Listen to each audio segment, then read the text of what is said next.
کہ جنہوں نے زندگی کے اندر کئی مرتبہ یہ سوچا کہ ہم آج کے بعد راست روی والی زندگی گزاریں گے، صحیح ٹریک پر چلیں گے، ہوا کیا 2-4 دن وہ چلے، یہ سب کچھ ہماری اپنی کہانی ہے، ہم سب کے ساتھ ایسے ہوتا رہتا ہے کم بیش۔ پھر کیا ہوتا ہے کہ انسان 2-4 دن چلا اور 2-4 دن کے بعد کوئی نہ کوئی بیماری، کوئی پریشانی، کوئی ٹینشن، کوئی مسئلہ آیا تو اندر کا سارا نظام درم برم ہو گیا، انسان کی سوچیں بکھر گئیں اور انہی بکھری ہوئی سوچوں کے نتیجے میں وہ ڈی ٹریک ہوا اور جو کچھ اس نے سوچا ہوا تھا جس ٹریک پر چلنے کا، اس پر سے پٹری سے ایسا اترا کہ پھر کافی عرصہ اترا ہی رہا۔ اب سوال یہ پیدا ہوتا ہے کہ زندگی کے اندر جب تک ہم نے رہنا ہے اس طرح کے حالات تو پیش آتے ہی رہنے ہیں، تو پھر کیا کرے؟ اسی طرح انسان بار بار ڈی ٹریک ہوتا رہے گا؟ اس کا حل کیا ہے؟ چونکہ باہر کے حالات ہمارے کنٹرول میں نہیں ہیں، ساری چیزیں کسی کے بھی کنٹرول میں نہیں ہوتی ہیں، بے شمار معاملات ہمارے ارد گرد کے ماحول میں ہو رہے ہوتے ہیں، ہمارے ساتھ ہو رہے ہوتے ہیں جن پر ہمارا کوئی اختیار نہیں ہوتا ہے۔ تو ایسی سچویشن کے اندر کیا کیا جائے؟ اس طرح کے مواقعوں پر ہمارے پاس کچھ نہ کچھ ویلیوز کا ہونا ضروری ہے، کوئی ایسی قدریں، کوئی ایسے پرنسپلز، کوئی ایسے اصول جن کو ہم نے مضبوطی سے تھام رکھا ہو، جن کے متعلق ہم نے یہ طے کر رکھا ہو کہ ہم ہر قسم کے حالات میں اپنی ان قدروں کی پابندی کریں گے، ان اصولوں کو فالو کریں گے۔ اس طرح کے اصولوں کا اور اس طرح کی ویلیوز کا ہونا بہت ضروری ہے۔ اب ہم جہاں پر جو ویلیوز بیان کرنے جا رہے ہیں، ویلیوز کی پھر آگے 2 قسمیں ہوتی ہیں، ایک کو ایجابی کہتے ہیں اور دوسرے کو سلبی کہتے ہیں۔ ایجابی ویلیوز وہ ہیں کہ جن چیزوں کے متعلق ہم نے سوچ رکھا ہو کہ ان اصولوں کو ہم نے فالو کرنا ہے، ان کو اپنانا ہے، اور سلبی ویلیوز سے مراد وہ چیزیں ہیں کہ جن کے متعلق ہم نے یہ طے کر رکھا ہو کہ ان کو ہم نے نہیں اپنانا ہے، یعنی ان سے ہم نے بچنا ہے ہر صورت کے اندر۔ تو یہ ایجابی اور سلبی دونوں قسم کی ویلیوز کا انسانی لائف کے اندر ہونا بہت ضروری ہے۔ سیلف ماسٹری کے اس پروگرام کے اندر ہم نے جو سوچ بچار کر کے ویلیوز ترتیب دی ہیں اتنی کمپریہنسو ہیں، 4 ایجابی ہیں اور 4 سلبی ہیں، اور یہ 8 ویلیوز اگر آپ تھام لیتے ہیں نا تو آپ حیرت انگیز قسم کی جو چینجز ہیں اپنی لائف کے اندر فیل کریں گے، اور خالی آپ نہیں فیل کریں گے، آپ کے ارد گرد والے رہنے والے لوگ جو ہیں ان کو بھی پتہ چل رہا ہوگا کہ واقعی آپ کی شخصیت کے اندر، آپ کی پرسنالٹی کے اندر تبدیلیاں آ رہی ہیں۔ تو 4 ایجابی ویلیوز اوپر لکھی ہوئی ہیں، یہ پیپر بعد میں آپ سے انشاءاللہ شیئر ہو جائے گا واٹس ایپ کے اوپر ہی، اور 4 نیچے سلبی لکھی ہوئی ہیں جن کو ہم نے نہیں اپنانا ہے۔ 4 ایجابی ہیں جن کو اپنانا ہے، اور 4 سلبی ہیں جن سے پرہیز کرنا ہے، بچنا ہے، جن کو نہیں اپنانا ہے، جن سے دور رہنا ہے۔ میں اس سٹنگ کے اندر، اس لیکچر کے اندر، 5ویں لیکچر میں جو 4 ایجابی ہیں ان کو ڈسکس کرنے جا رہا ہوں، اور اگلے لیکچر کے اندر جو سلبی ہیں جن سے بچنا ہے ان کو انشاءاللہ العزیز ڈسکس کروں۔ تو یہ 4 ایجابی ویلیوز کون سی ہیں؟ پہلے ان کے نام سن لیں۔ نمبر 1 ہے استغفار، نمبر 2 ہے استعاذہ، نمبر 3 ہے صبر، اور نمبر 4 ہے شکر۔ ہماری زندگی جتنی بھی ہے نا وہ ساری کی ساری وقت سے عبارت ہے۔ جہاں وقت ختم ہوتا ہے وہاں زندگی ختم ہو جاتی ہے۔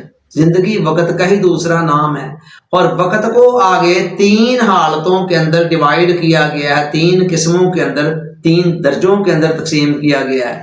ایک کو ہم ماضی کہتے ہیں، دوسرے کو حال کہتے ہیں، اور تیسرے کو مستقبل کہتے ہیں۔ آپ دیکھیں نا پوری کی پوری زندگی ان 3 زمانوں سے ہی عبارت ہے نا، اس سے ہٹ کر تو کچھ نہیں ہے۔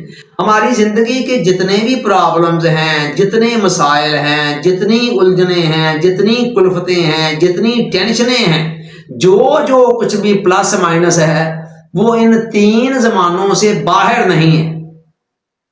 یا تو ماضی کے ساتھ ہے کسی چیز کا تعلق، یا کسی چیز کا تعلق حال کے ساتھ ہے، اور کسی کا تعلق فیوچر کے ساتھ ہے۔ اب ان 3 زمانوں کے علاوہ جب چوتھا زمانہ ہی کوئی نہیں ہے تو پھر ہماری زندگی کا کوئی بھی معاملہ، کوئی بھی ایشو ان کے باہر کیسے ہو سکتا ہے؟ یہ جو 4 ویلیوز ہم یہاں پر بیان کرنے جا رہے ہیں یہ آپ کے ان تینوں زمانوں کو کور کریں گی اور تینوں زمانوں کے مسائل اور الجھنیں اور ان کا حل آپ کو بتا رہے ہیں۔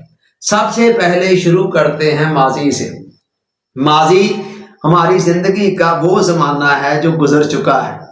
ہر شخص اس وقت کے جس لمحے میں ہے، اس سے پیچھے پیچھے جو کچھ بھی ہے وہ سارے کا سارا ماضی ہے، سب کچھ ماضی ہے۔ اب ہر شخص کی زندگی کے اندر ماضی میں کئی غلطیاں ہوتی ہیں، کئی معاملات ایسے ہوتے ہیں کہ جو ماضی کے اندر کئی کام ہم سے ہوئے ہوتے ہیں دانستہ یا نادانستہ، لیکن اس کے اثرات زمانہ حال کے اندر ہمارے ساتھ ساتھ چل رہے ہوتے ہیں۔ کئی مرتبہ ہم سے کوئی غلطی ہوئی ماضی میں، اس کا کوئی نہ کوئی اثر آج بھی ہماری شخصیت کے اوپر موجود ہوتا ہے، خواہ وہ جسمانی صحت پر ہو، ذہنی صحت پر ہو یا روحانی صحت پر ہو یا تینوں پر ہو۔ جو عمل بھی ہم نے کرنا ہوتا ہے اس کا کوئی نہ کوئی نتیجہ تو ہمیں ملنا ہی ہوتا ہے نا۔ تو ہر شخص کے زندگی کے اندر ماضی کے اندر بے شمار ایسی غلطیاں ہوتی ہیں جن کے متعلق سوچ سوچ کر انسان جلتا ہے، کڑتا ہے، کہتا ہے کاش فلاں وقت میں نے یہ نہ کیا ہوتا اور اس کے نتیجے میں آج یہ نقصان بھی مجھے نہ بھگتنا پڑ رہا ہوتا، کاش میں نے ایسے کر دیا ہوتا اور اس کے نتیجے میں آج مجھے یہ بینیفٹس مل رہے ہوتے، یا میں نے ایسے نہ کیا ہوتا تو اس کے نتیجے میں مجھے یہ نقصان سے میں بچ رہا ہوتا، وغیرہ وغیرہ۔ کوئی بھی شخص خواہ کتنا بھی جینیس مائنڈ کیوں نہیں ہے، یہ بات ذہن میں رکھ لے۔ پیغمبروں کو چھوڑ دیں، پیغمبروں کا معاملہ ذرا جدا ہوتا ہے، پیغمبروں کو ڈائریکٹلی اللہ تعالیٰ کی طرف سے گائیڈ لائن مل رہی ہوتی ہے، نبوت ملنے کے بعد بھی اور نبوت سے پہلے بھی وہ اللہ کی حفاظت میں ہوتے ہیں۔ اللہ کو پتہ ہوتا ہے کہ میں نے ان سے کتنا بڑا کام لینا ہے، چنانچہ اللہ تعالیٰ کسی بھی موقع پر کسی بھی جگہ پر ان کو ڈی ٹریک نہیں ہونے دیتا، ان سے کوئی بگ مسٹیک نہیں ہونے دیتا ہے۔ لیکن عام لوگ خواہ کتنے بھی جینیس کیوں نہیں ہے، ہمارے سیکھنے کے جو ذرائع ہیں نا ان میں ایک بہت بڑا ذریعہ یہی ہماری مسٹیکس ہیں کہ مسٹیکس سے ہم بہت کچھ سیکھ کر اپنے علم میں، اپنے تجربے میں، اپنے مشاہدے میں اور اپنے ویژن کے اندر اضافہ کرتے چلے جاتے ہیں۔ تو جو کچھ بھی ہم سیکھتے ہیں اس کے اندر ایک بہت بڑا حصہ ہماری مسٹیکس کا ہوتا ہے۔ تو ہر شخص خواہ وہ کتنا ہی جینیس مائنڈ کیوں نہ ہو، ماں کے پیٹ سے تو سب کچھ سیکھ کر دینا آتا، یہاں آ کر زندگی کا سفر جب شروع کرتا ہے ابتدائی عمر کے اندر عقل میں اتنی میچورٹی نہیں ہوتی، اتنا تجربہ نہیں ہوتا، اتنا مشاہدہ نہیں ہوتا، اتنا ویژن نہیں ہوتا، کئی معاملات کے اندر انسان کئی غلطیاں کرتا ہے اور اس کے بعد وہاں سے سیکھتے سیکھتے اپنے آپ کو امپروو کرتا چلا جاتا ہے۔ اب ظاہر ہے جو غلطیاں ہم نے ماضی میں کی ہوتی ہیں کئی مرتبہ ان کا خمیازہ کئی صورتوں کے اندر ہمیں زمانہ حال میں بھی بھگتنا پڑ رہا ہوتا ہے۔ اب اس کا حل کیا ہے؟ کیا ماضی پر جلنا اور کڑنا مسئلے کا کوئی حل ہے؟ یاد رکھیں کوئی بھی شخص اپنے ماضی کے اندر واپس نہیں جا سکتا ہے۔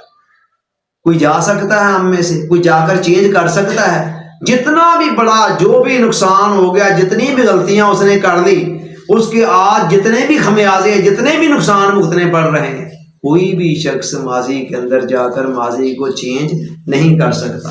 لیکن ہم جب ہر وقت ماضی کے متعلق سوچتے رہیں گے، جلتے رہیں گے، کڑتے رہیں گے، پچھتاتے رہیں گے اور یہ سوچتے رہیں گے کہ فلاں وقت میں ہم نے یہ کیوں کیا یا فلاں وقت کے اندر یہ کیوں نہ کیا، اس کا بہت بڑا نقصان ہمیں یہ بھگتنا پڑے گا کہ ہمارا حال ضائع ہو رہا ہوگا۔ اور حال ہی وہ زمانہ ہے جس کے اندر ہم کچھ کر سکتے ہیں اپنے آپ کو بنانے اور سنوارنے کے لیے۔ یہ جو حال کا نقصان ہے، فائدہ تو کوئی بھی نہیں ہونا ہے لیکن نقصان بہت بڑا ہو جانا ہے، حال ضائع ہو رہا ہوگا، اور یہی کچھ بیشتر لوگوں کے ساتھ ہوتا رہتا ہے۔ اسلام اسی لیے ماضی کے پچھتاووں پر چڑھنے کڑنے سے باز رکھتا ہے۔ اب سوال یہ ہے اس کا سلوشن کیا ہے؟ جواب یہ ہے اس کا حل استغفار ہے۔ آپ ماضی میں جا کر ماضی کو چینج نہیں کر سکتے ہیں، لیکن قدرت نے، اللہ تعالیٰ نے زمانہ حال کے اندر آپ کو یہ اتنا بڑا ہتھیار دے رکھا ہے کہ جب بھی آپ کو کوئی ماضی کے حوالے سے پچھتاوا آنے لگے کہ کاش میں نے فلاں وقت میں یوں نہ کیا ہوتا، میں نے اتنے گناہ نہ کیے ہوتے، میں نے فلاں غلطی نہ کی ہوتی، تو آپ فوراً دھیان اپنا استغفار کی طرف لے جائیں۔ بس اس کا حل اس کے علاوہ کچھ نہیں ہے۔ بس جب بھی ماضی کے حوالے. اب آپ کہیں گے کہ اگر کوئی نقصان ہو گیا ہے پریکٹیکلی جس کا مجھے اب خمیازہ بھی بھگتنا پڑ رہا ہے، ٹھیک ہے ماضی کی میری وہ کمی کوتاہی تو استغفار سے معاف ہو جائے گی، لیکن اب وہ جو اتنا بڑا نقصان ہے میں اس کا کیا کروں؟ تو قرآن کہتا ہے لِكَيْ لَا تَأْسَوْا عَلَىٰ مَا فَاتَكُمْ، جو کچھ چھن گیا ہے نا، اب اس چھنے ہوئے کا دکھ رنج غم لے کر نہیں بیٹھنا ہے. اور دوسری جگہ کہتا ہے لا تقنطوا من رحمت اللہ، جو کچھ ماضی میں چھن گیا ہے نا تم اللہ تعالیٰ کے ساتھ استغفار کے ذریعے اس معاملہ اپنا سیدھا کر لو، جو کچھ چھن گیا ہے اس سے بہت زیادہ کچھ وہ فیوچر کے اندر تمہیں دوبارہ دے دے گا. یہ ہو گیا جی ماضی.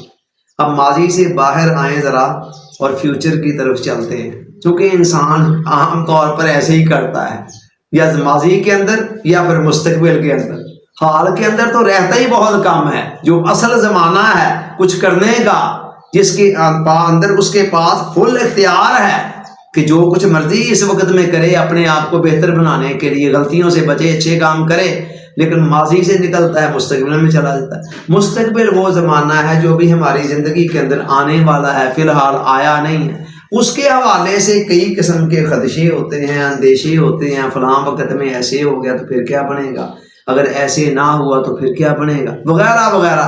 اب ان خدشات اور اندیشوں میں سے کچھ حقیقی بھی ہوتے ہیں بعض اوقات، اور بیشتر زیادہ تر فرضی ہوتے ہیں. آپ دیکھیں ماضی کے اندر کتنے اندیشے، کتنے خدشے آپ کو تھے، اور جو خدشے، جو اندیشے جس طرح آپ فیل کر رہے تھے وہ آگے چل کر اس طرح ہوئے نہیں ہیں. تو یہیں سے آپ اندازہ لگا لیں کہ مستقبل کے حوالے سے ہمارے بیشتر خدشے اور اندیشے فرضی ہوتے ہیں، ان کا حقیقت کے ساتھ تعلق نہیں ہوتا. لیکن سارے 100% فرضی بھی نہیں ہوتے ہیں. کئی مرتبہ کوئی جینین خدشہ نظر بھی آ رہا ہوتا ہے، کوئی مسئلہ مسائل آگے چل کر کریٹ ہوتا نظر بھی آ رہا ہوتا. اب سوال یہ ہے کہ فیوچر کے خدشوں اندیشوں کا حل کیا ہے؟ کیونکہ فیوچر کے اندر بھی جائیں گے آپ اس وقت آج ایک گھنٹہ بیٹھ کر سوچتے رہیں کل اگر ایسے ہو گیا تو پھر کیا بنے گا، سال بعد اگر یہ ہو گیا تو پھر کیا بنے گا، اگر 2 سال بعد ایسے نہ ہوا تو پھر کیا بنے گا، وغیرہ وغیرہ. آپ 1 گھنٹہ سوچتے رہے ہیں، 1 گھنٹہ کی سوچ بچار سے آپ اپنا کچھ خون جلا لیں گے، کوئی اور اپنے دل و دماغ کے اندر کوئی ٹینشن، ڈپریشن، انگزائٹی لے آئیں گے، سٹریس لے آئیں گے، لیکن فائدہ کچھ بھی نہیں ہے. وہ 1 گھنٹہ بھی آپ کا ضائع ہو جائے گا، نتیجہ کچھ بھی نہیں نکلنا ہے. کیونکہ جتنا عرصہ آپ سوچتے رہے حال کے اندر، آپ اتنا عرصہ ایک عضو معطل بن کر بیٹھے رہے، آپ کچھ کر نہیں سکے ہیں حال کے زمانے کے اندر.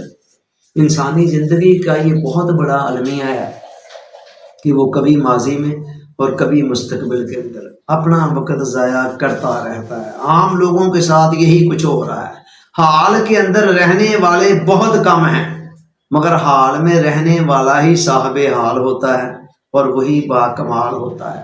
صوفی برکت علی صاحب رحمۃ اللہ علیہ فرماتے ہیں کہ حال میں رہنے والا صاحب حال ہوتا ہے اور با کمال ہوتا ہے. اور مولانا روم فرماتے ہیں ماضی و مستقبل پردہ خدا است، کہ ماضی بھی خدا سے حجاب ہے اور مستقبل بھی خدا سے حجاب ہے. خدا زمانہ حال میں ملتا ہے، اللہ کی بارگاہ میں ماضی اور مستقبل تو ہے ہی کوئی نہیں. اللہ کے لیے ماضی بھی ایسے ہی ہے جیسے آج ہے، اور فیوچر بھی ایسے ہی ہے جیسے آج ہے. تو خدا کی بارگاہ میں ماضی اور مستقبل کوئی چیز نہیں ہے. خدا کے ہاں صرف زمانہ حال ہے. یہ ماضی اور مستقبل کی تقسیم ہمارے اینگل سے، تو خدا حال ہے اور زمانہ حال کے اندر ہی ملتا ہے. اب سوال یہ ہے کہ فیوچر کے اندیشوں کا پھر حل کیا ہے؟ بہت مرتبہ جینین بھی تو ہوتے ہیں اور کئی مرتبہ جینین نہیں بھی ہوتے، مگر ہمیں جینین لگ رہے ہوتے ہیں. ہم کریں تو کریں کیا؟ کچھ بھی کرنے کی ضرورت نہیں ہے. آگے اذکار کے چیپٹر کے اندر مسنون اذکار آئیں گے. اس کا حل کیا ہے؟ صرف اور صرف استعاذہ، اللہ کی پناہ میں آنا. چونکہ اللہ تعالیٰ فیوچر کو بھی سب کچھ جانتا ہے. ایک درخت کا پتا بھی جب اس کی مرضی کے بغیر نہیں ہلنا ہے تو پھر ہمیں کوئی بھی نقصان کیسے پہنچے گا؟ جو بھی ہمارے خدشے ہیں، ڈر ہیں، خطرے ہیں کہ ایسے نہ ہو جائے، ویسے نہ ہو جائے، جو ہونا ہے اللہ کی مرضی اور اس کی منشا اور حکم سے ہونا ہے، وہ سنبھال لے گا. اس کی پناہ میں آ جائیں. استعاذہ کے لیے کیا کرنا ہے؟ اللہ کی پناہ میں آنے کے لیے کیا کرنا ہے؟ آپ کو کچھ کرنے کی ضرورت نہیں ہے. ہم آگے چل کر جب آپ کو ڈیلی روٹین بتائیں گے نا، اس کے اندر مصنون اذکار ہیں. بس آپ نے 10 منٹ صبح اور 10 منٹ شام کو پڑھا کرنے ہیں، اور آپ خدا کی حفاظت میں آگے جہاں مرضی جائیں آئیں، موج میلہ کریں، خوش رہیں. آپ کو پریشان ہونے کی ضرورت نہیں ہے. آئیے اب ہم زمانہ حال کی طرف چلتے ہیں، اور یہ اگلی دونوں چیزوں کا تعلق زمانہ حال سے ہے. حال کے اندر جو حالات بھی ہمیں پیش آنے ہیں وہ 2 قسم کے ہونے ہیں. ماضی کا دریچہ اب آپ نے بند کر دیا، اور مستقبل کا دریچہ بھی آپ نے بند کر دیا. ماضی کا دروازہ آپ نے بند کیا استغفار سے، فیوچر کا دروازہ بند کیا استعاذہ سے. اس کا مطلب یہ نہیں ہے کہ آپ فیوچر کی پلاننگ ہی نہ کریں، کبھی سوچیں ہی نہ. نہیں، یہ جو فیوچر کے حوالے سے سوچ کر جلنا کڑنا منفی رنگ میں، اس سے منع کیا جا رہا ہے. اسی طرح ماضی کا دروازہ بند کرنے کا مطلب یہ نہیں ہے کہ آپ ماضی سے کوئی سبق ہی نہ سیکھیں. نہیں، سیکھیں، ضرور سیکھیں، غور کریں کہاں کہاں مسٹیکس ہوئیں، لیکن یہ جو جلنا کڑنا پچھتانا ہے نا، اس سے روکا جا رہا ہے. اس کا حل استغفار بتایا جا رہا ہے، اس کا حل استعاذہ بتایا جا رہا ہے. تو بتا ہی رہا ہوں کہ جب ماضی اور مستقبل سے باہر آ کر اب ہم حال کے اندر آ گئے، تو حال کے اندر اب دیکھیں کہ جو حالات بھی ہمیں پیش آنے ہیں نا، ان کی 2 قسمیں ہیں. یا وہ حالات ہمیں پسندیدہ ہوں گے، یا پھر ہمارے ناپسندیدہ. تیسری کوئی حالت نظر نہیں آتی ہے، دونوں کے درمیان مکس سی.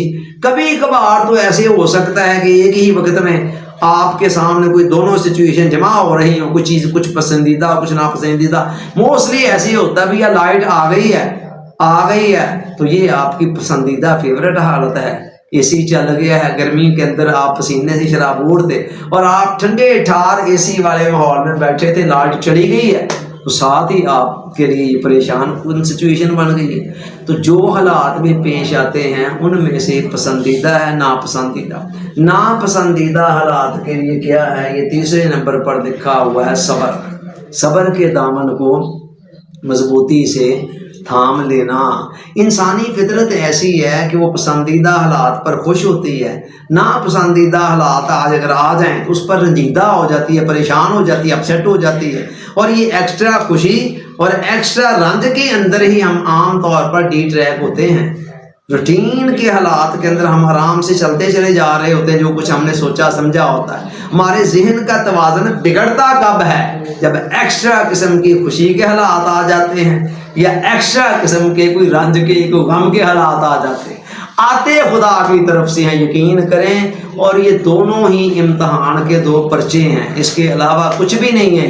امتحان کے پرچے ہیں 2، اور امتحان کے اندر کامیابی کا دار و مدار اس پر نہیں ہوتا ہے کہ پیپر آپ کو آسان آیا ہے کہ مشکل آیا ہے. اس کا تو سوال کیسے آئے ہیں کیسے نہیں آئے ہیں، انحصار اس پر ہوتا ہے کہ طالب علم نے پیپر حل کیسے کیا ہے. اگر سوال مشکل بھی تھے اور پیپر صحیح اس نے جواب دے دیے تو اللہ اللہ خیر تھا، وہ کامیاب ہے، سرخرو ہے. اور دوسری طرف سوال بڑے آسان آ گئے لیکن حل کرنے والا اس آسان حلوں کے بھی پیپر کے بھی صحیح جواب نہ دے سکا تو وہ ناکام ہو گیا. تو یہی معاملہ یہاں ہے. تو یہ صبر کے حالات جب آتے ہیں، ناپسندیدہ حالات، تو ان کے اوپر ہمارے اندر ایک بے چینی، اضطراب کی ایک لہر اٹھتی ہے. وہ ہمیں کسی ریئیکشن پر مجبور کرتی ہے. غصے میں، جنجلاہٹ میں ہم آتے ہیں، اور اس غصے اور جنجلاہٹ کی کیفیت کے اندر کیا ہوتا ہے کہ ہمارے ذہن کا سارا توازن بکھر جاتا ہے، اور ہم اپنی سوچی سمجھی قدریں اور جو کوئی سوچا ہوا تھا نارمل روٹین کے حالات میں کہ ہم نے ایسے سموتھلی چلنا ہے، ہم وہاں سے ڈی ٹریک ہوتے ہیں. اور ڈی ٹریک پھر ایسے ہوتے ہیں کہ پھر اترتے ہی چلے جاتے ہیں، زوال کی طرف چلتے چلے جاتے ہیں. تو ان طرح کے مواقعوں کا حل اسلام کیا دیتا ہے، قرآن کیا دیتا ہے، خدا کیا دیتا ہے؟ صبر. اب صبر کا کیا مطلب ہے کہ ناپسندیدہ سچویشن کے اندر ہمارے اندر جو ریئیکشن پیدا ہو رہا ہے، ایک لہر اٹھ رہی ہے بے چینی کی، اضطراب کی، اس کو تھام لینا، کنٹرول کر لینا، اور اس کو کسی ایکسٹرا غیر اختیاری حدود سے باہر نکل کر کوئی ہمیں ایسے کسی ایکشن پر مجبور نہ کر دے کہ ہم کوئی ایسا اسٹیپ غصے میں اٹھا لیں کہ پھر وہ لمحوں کی سزا، خطا اور صدیوں کی سزا والا معاملہ بن جائے. بہت مرتبہ ایسے ہوتا ہے نا. تو ان حالات کے اندر صبر کے دامن کو مضبوطی سے تھامنا. تو یہ ہے زمانہ حال کے ناپسندیدہ جو معاملات ہیں ان سے نپٹنے کا۔ اچھا صبر کی یہ تو ایک عام قسم ہے نا جس کو ہم جانتے ہیں، لیکن صبر خالی اس ایک قسم تک محدود نہیں ہے کہ آپ کی ناپسندیدہ سچویشن آئی تو آپ اس پر صبر کریں۔ صبر کی ایک اور قسم ہے الصبر علی الطاعۃ، اطاعت پر صبر، یعنی جو آپ نے سوچا ہوا ہے فرض کریں یہ آپ نے کرنا ہے، تو کسی وقت نفس کے اندر کوئی سستی پیدا ہو رہی ہے تو وہاں بھی صبر کی ضرورت ہے کہ صبر کرتے ہوئے آپ وہاں اس پر قائم رہیں۔ اسی طرح الصبر عن المعصیہ، معصیت سے بچنے میں صبر، جن چیزوں کے متعلق آپ کو بتایا گیا ہے، آپ نے سوچا ہوا ہے کہ یہ کام نہیں کرنے، جب کبھی نفس کے اندر ان کے کرنے کا جذبہ پیدا ہو تو وہاں پر بھی اپنے آپ کو تھام لینا، یہ بھی صبر ہے۔ تو یہ زمانہ حال کی بہرحال بات ہے کہ زمانہ حال میں جتنے بھی ناپسندیدہ حالات ہیں ان کو کیسے فیس کرنا ہے، صبر کا ہتھیار اتنا مضبوط ہتھیار ہے آپ کے پاس کہ یہ ہر قسم کی مصیبت کے مقابلے میں آپ کے لیے ایک ڈال کا کام کر سکے۔ اس کے بعد آگے چلتے ہیں، چوتھی اور آخری چیز کہ زمانہ حال کے اندر جو پسندیدہ حالات ہمیں آتے ہیں جن کو ہماری فطرت لائک کرتے ہیں، وہاں بھی وہ بھی اللہ کی طرف سے آتے ہیں، اور وہ بھی بطور آزمائش کی ہوتے ہیں کہ بندہ بلا خوشی کو پا کر خوشی کے دینے والے خالق کو یاد رکھتا ہے یا بھول جاتا ہے۔ تو تقاضا یہ ہوتا ہے کہ اللہ تعالیٰ اپنے محسن بندہ اپنے محسن حقیقی اپنے خالق مالک کے احسانوں کو سوچے کہ میرے اوپر کتنی احسان ہے، کتنا کرم ہے اس کا، اس نے مجھے یہ دیا یہ دیا، اور ان کو پر شکر بھی بجا لائے اور ان کو اللہ کے بتائے ہوئے طریقے کے مطابق استعمال میں بھی لائے۔ لیکن یہاں بھی انسان غلطی کیا کرتا ہے، خوشی آتی ہے تو آپ سے باہر ہو جاتا ہے، کہتا ہے میرا اکلوتا بیٹا ہے اور اتنا مال مجھے اللہ نے دیا ہوا ہے تو میں اسے خرچ نہ کروں، میں اپنی ریجیں نہ لاؤں، میں سارے ارمان نہ پورے کروں۔ شادی ہوگی شہر کے سب سے بڑے مارکی کے اندر، اس میں یہ بھی ہوگا یہ بھی ہوگا یہ بھی ہوگا یہ بھی ہوگا، میری اتنی جائیداد ہے اتنی دولت ہے، میں نے کیا کرنی؟ سنے ہوئے یہ جملے آپ نے یہ یا اس سے ملتے جلتے کہ نہیں؟ یہ ہے وہ موقع جہاں انسان فلاپ ہو گیا، فیل ہو گیا۔ اس نے صرف اپنی خواہش کو دیکھا ہے، اپنے مالک کی رضامندی کو نہیں دیکھا کہ مالک کی مرضی منشا کیا تھی۔ وہ صرف یہ دیکھ رہا ہے کہ جب میرے پاس اتنے سارے پیسے ہیں تو میں نے تو یہ ارمان بھی پورا کرنا ہے، یہ بھی کرنا ہے یہ بھی کرنا ہے۔ اس یہ وہ کرتے کرتے خدا ناراض ہوتا ہے تو ہو جائے۔ اللہ تعالیٰ بندے پر ایسی بھی بے جا پابندیاں نہیں لگاتا، وہ کہتا ہے فطری حدود کے اندر رہتے ہوئے خوشیوں کو مناؤ، اور ان خوشیوں کا منانا اظہار کرنا یہ بھی شکر کا ایک طریقہ ہے۔ مگر جب بندہ حدودوں کی یوز سے باہر نکلتا ہے تو پھر اللہ کہتا اچھا یہ خوشیاں میں نے تجھے دی تھی نا، یہ بیٹا میں نے دیا تھا نا جس کی شادی پر یہ کر رہا ہے تو مجھے ہی آج اسی کی خوشیوں کا موقع آیا، میں نے ہی اس کو جوان کیا اور میں نے ہی اس کو شادی کی نوبت تک پہنچایا، اور آج وہ موقع آیا ہے تو تو نے مجھے ہی ایک طرف کر دی ہے۔ کر لے شادی، جس شادی کو تو شادی خانہ آبادی سمجھ رہا ہے نا، آخرت میں تو اسے الگ حساب لوں گا، دنیا کے اندر بھی اس رنگ کے اندر بھنگ میں ڈال دوں گا، اور وہ شادی خانہ آبادی جو ہے نا وہ شادی خانہ بربادی بھی بن سکتی ہے۔ یہی کچھ ہوتا ہے اکثر گھروں کے اندر، بڑے چاؤ کے ساتھ نئی نویلی دلہنیں لے کر آتے ہیں، اور اس کے بعد کیا ہوتا ہے، بعض اوقات تو سال دو سال بعد طلاق، اور بعض اوقات اندر ہی اندر پتہ نہیں کتنی قسم کی آگے سلگ رہی ہوتی ہیں، باہر والوں کو کوئی پتہ نہیں چل رہا ہوتا، خمیازہ بھگت رہے ہوتے ہیں ان من پسند خواہشات۔ تو اللہ کیا چاہتا ہے ایسے موقعوں پر کیا کرنا ہے؟ جب بھی خوشی ملے فوراً دھیان بندے کا اللہ کی طرف جائے، اس کا شکر بجا لائے اور دیکھے کہ میں نے اب اس کو کیسے اس کو مینج کرنا ہے، اللہ کی بدائی حدود کے مطابق کیسے اس کو یوز کرنا ہے، کیسے انجوائے کرنا ہے۔ رونڈا بائرن ویسٹ کی ایک مصنفہ ہے، اس نے بڑی خوبصورت کتاب لکھی دی میجک کے نام سے، اردو ترجمہ اس کا شکر گزاری کا جادو کے نام سے مل جاتا ہے ہمارے ہاں عام، اور اتنی موٹی کتاب ہے۔ اس نے اس کتاب کے اندر اس نے اتنے فوائد بیان کیے ہیں شکر گزاری کے، کہتی ہے شکر گزاری کو آپ اپنا مزاج کا حصہ بنا لیں تو آپ اتنے بینیفٹ لیں گے کہ آپ کی ساری لائف چینج ہو کر رہ جائے گی۔ اتنا بڑا ہتھیار ہے یہ شکر آپ کے پاس کہ جو نعمتیں موجود ہیں جب شکر ادا کرنا شروع کر دیتے ہیں تو پھر اللہ کہتا ہے اس سے کیا چھیننی ہے، بندہ قدردان ہے، اور ساتھ ساتھ کیا اللہ تعالیٰ ان میں مزید اضافہ کرنا شروع کر دیتا ہے۔ تو یہ ہیں وہ دو ہتھیار جن کے متعلق حضور علیہ السلام نے فرمایا عجب لامر المومن، مومن کا ہر معاملہ بڑا عجیب ہے، ولیس ذلک لأحد الا للمومن، اور یہ بات سوائے مومن کے اور کسی کے لیے نہیں ہے۔ ان اصابتہ سرا شکر وکان خیر اللہ، اگر اسے کوئی خوشی کو بلائی مل گئی تو وہ شکر کرتا ہے اللہ، اور یہ اس کے لیے بہتر ہو جاتا ہے، اللہ کے قریب ہو جاتا ہے. اور اگر اسے کوئی غم دکھ تکلیف ملتی ہے تو صبر کرتا ہے، اور صبر کر کے اللہ کے قریب ہو جاتا ہے. یہی بات واصف صاحب نے کہی کہ غم ہو یا خوشی دونوں ہی اللہ والوں کو اللہ کے اور قریب کر دیتے ہیں. تو غور کریں آپ، یہ 4 ہتھیار آپ تھام لیتے ہیں تو آپ کے باطن کا سکون اور قرار بھی ہر صورتحال کے اندر قائم رہے گا، اور آپ ہر قسم کی سچویشن میں سے خوش سرونی سے گزر جائیں. Thanks for watching.